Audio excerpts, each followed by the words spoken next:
Assalamualaikum warahmatullahi wabarakatuh.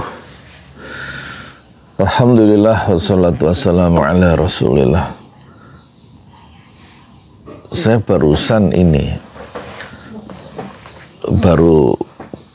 dengarkan percakapan Akbar Faisal sama Anies Baswedan. Sampai sambil tiduran, sambil meremelek. bangun saya sambil berbaring, maklum udah sepuh ya. Lamanya itu berapa ya, 1 jam 23 detik lama, dan omongannya ini ya, Anies itu ya sedap ya, banyak hal yang menarik ya, terutama soal kepemimpinan ya, soal cara dia ngambil keputusan. Ini yang penting ya, satu aja yang mau saya angkat, soal waktu itu kan dia menutup Alexis ya, waktu jadi gubernur ya, tempat hiburan yang untuk kalangan menengah ke atas lah, sarang dari prostitusi. Dan juga apalagi yang dia tutup reklamasi gitu. Dia stop, dia hentikan tanpa ada ribut-ribut ya. Jadi ada istilah dia itu tegas tapi tetap stabil ya. Mungkin orang bisa marah tapi jangan marah-marah gitu. Kalau marah itu, kata Anies, itu perasaan ya. Kalau marah-marah itu ekspresi. Nah, tampaknya itu tidak diambil jalan marah-marah saat Anies itu ngambil keputusan yang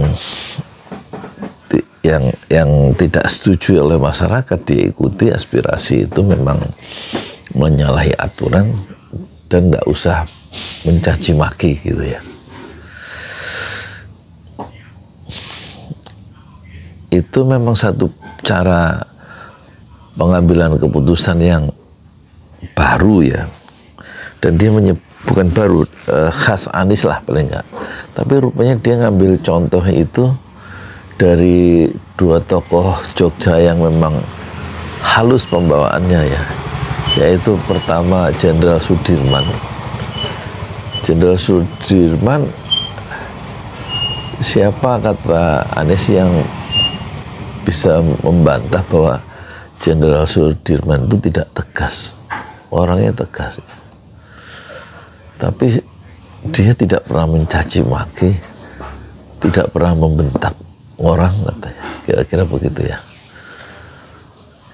Jenderal Sudirman ini yang kemudian disebut sebagai Bapak TNI, Bapak TNI, dan wafat dalam usia yang muda, yaitu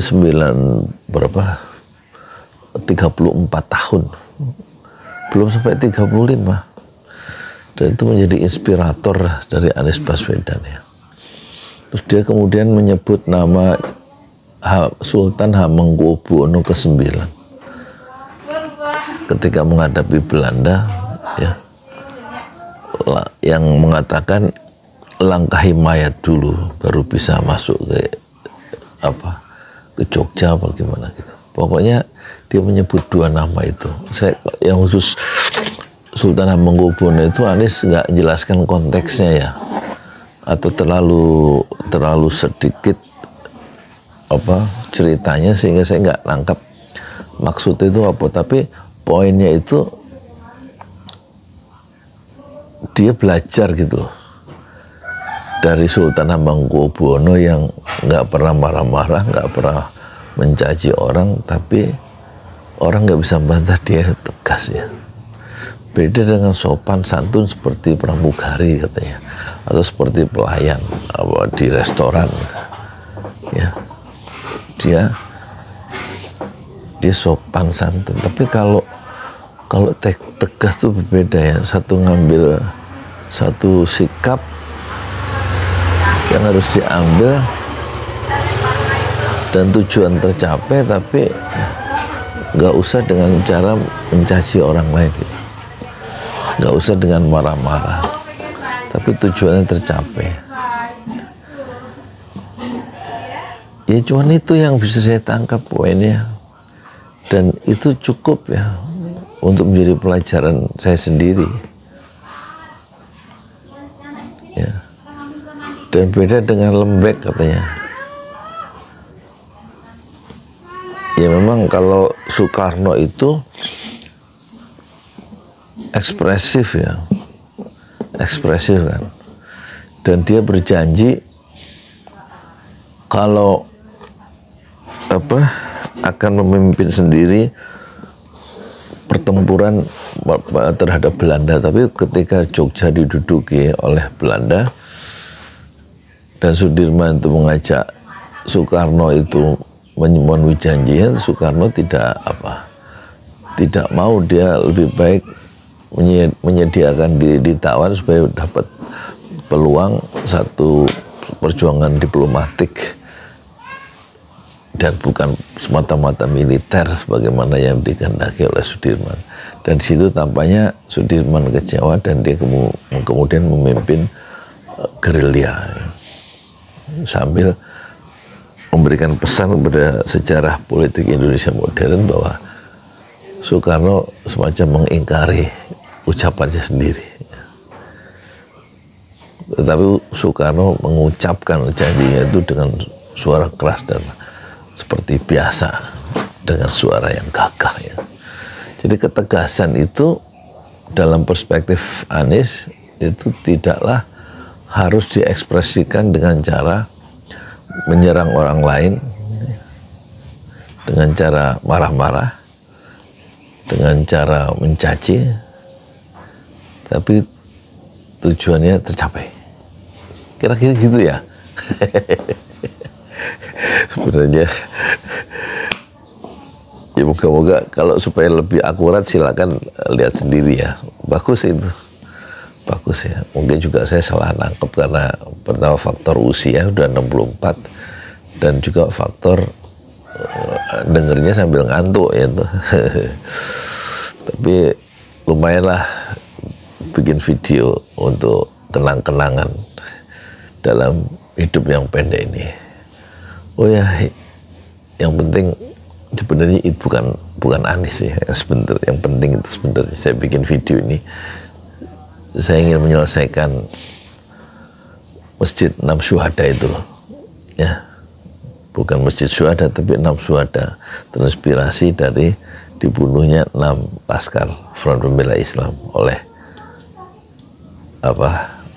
rejim yang kemarin itu, dan belum kelar, kira-kira memerlukan dana 200 juta lagi supaya masjid di atas tanah wakaf 120 meter 2 lantai itu, 1 lantai sudah diresmikan oleh kepala desa di sini bulan Mei 2 tahun yang lalu, 2023. Harus sabar nih. Dan itu nanti jadi pusat dakwah ya dalam manajemen pesantren Ojo Lali. Silakan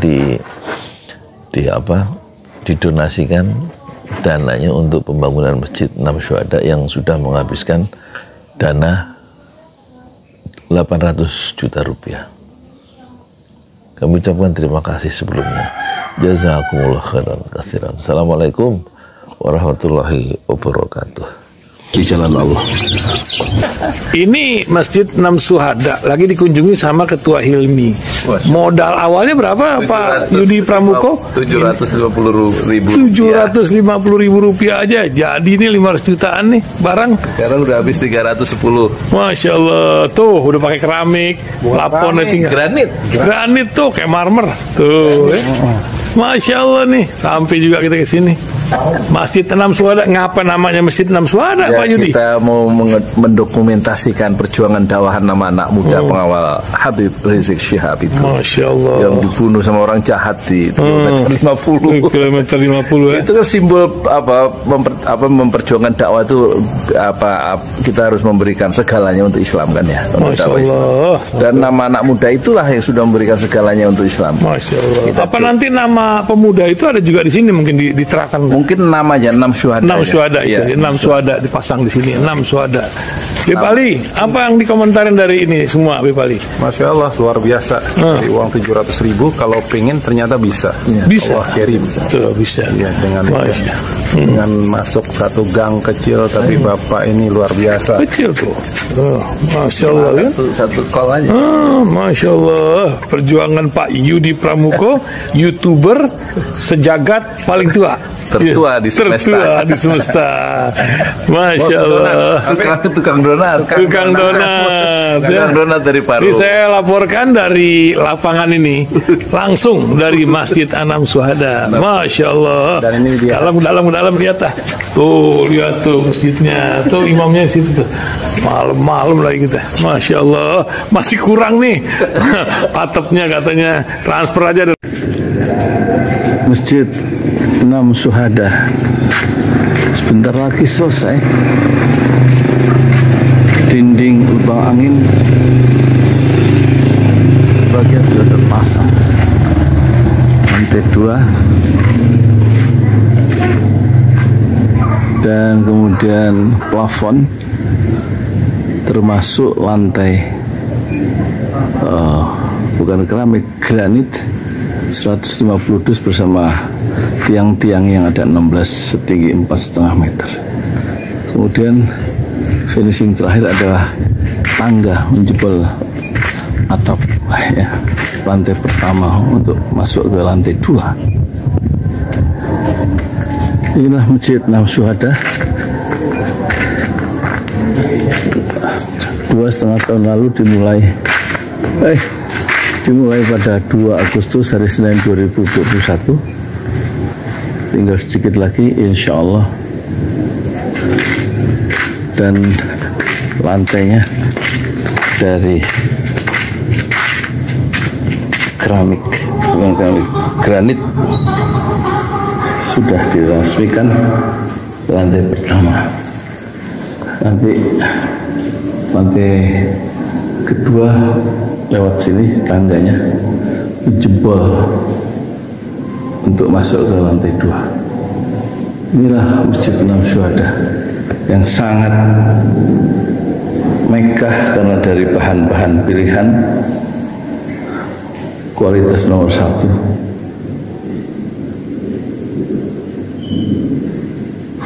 Tinggal sekitar 80 juta lagi finishing lantai atas selesai, insya Allah.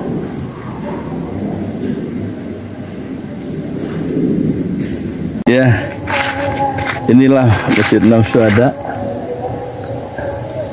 yang sangat bersejarah ya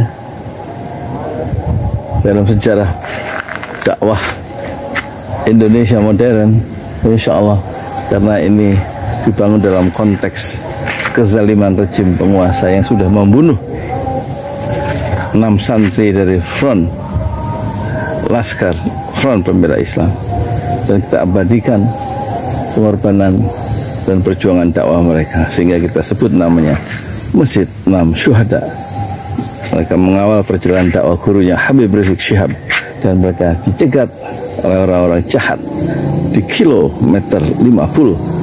Saya Yudi Pramuko, tukang donat dari Parung Juber, tertua di semesta fasbir sabrun jamil, bersabarlah dengan kesabaran yang indah. Assalamualaikum warahmatullahi wabarakatuh.